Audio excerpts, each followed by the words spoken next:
Nah, hari ini anak-anak Miss kita akan belajar cara membuat paragraf yang baik ya.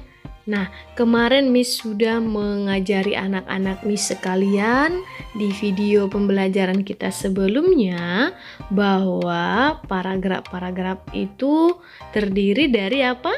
Ide pokok dan kalimat penjelas ya.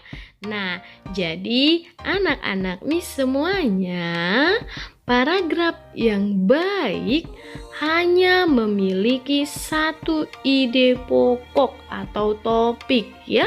Jadi hanya satu ide pokoknya dalam satu paragraf. Nah, pengembangan paragraf tidak boleh dilakukan sembarangan ya nak, karena kalimat yang satu dengan kalimat berikutnya harus saling berhubungan.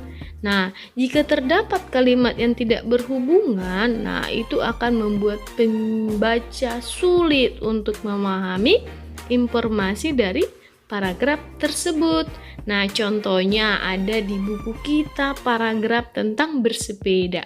Nah, jadi kalau berhubungan barulah mudah untuk dipahami oleh pembaca. Kalau tidak berhubungan dalam satu paragraf, pembaca kan kesulitan. Iya. Jadi, beberapa cara mengembangkan ide pokok menjadi sebuah paragraf ya. Jadi anak-anak Miss, ada 4 caranya untuk mengembangkan ide pokok menjadi sebuah paragraf. Pertama, paragraf deduktif. Nah, paragraf deduktif ini dikembangkan dengan cara menuliskan gagasan umum ke khusus ya. Gagasan umum ke khusus. Nah, gagasan umum itu berupa ide pokok. Nah, gagasan khusus berupa kalimat penjelas atau pendukung ya. Jadi, kalau dia paragraf deduktif berarti apa? Iya, paragraf deduktif diawali dengan ide pokok, iya, lalu dilanjutkan dengan kalimat penjelas.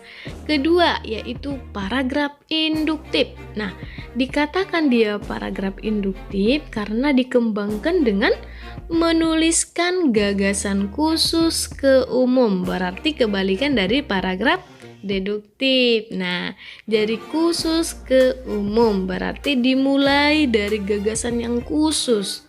Kemudian diikuti dengan gagasan umum atau ide pokok. Berarti yang duluan apa?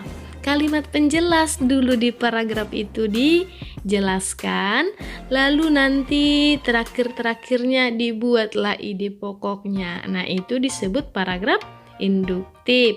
Nah, yang ketiga adalah paragraf naratif. Nah, paragraf naratif dikembangkan berdasarkan urutan waktu, kejadian, nah bersifat kronologis.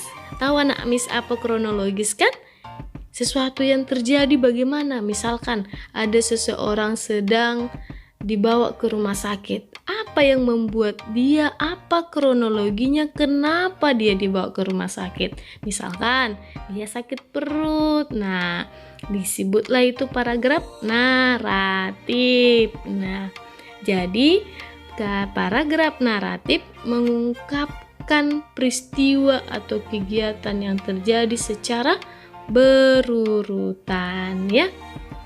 Nah, sekarang kita masuk ke paragraf yang keempat, yaitu paragraf deskriptif. Nah, paragraf deskriptif berisi penggambaran suatu objek seperti benda, tempat, ciri-ciri fisik, kepribadian, atau suasana tertentu. Ya, jadi anak-anak Miss, penulisan paragraf deskriptif ini dirangkai menggunakan kata-kata yang dapat merangsang indera pembaca agar pembaca dapat melihat, mendengar, dan merasakan objek yang dideskripsikan.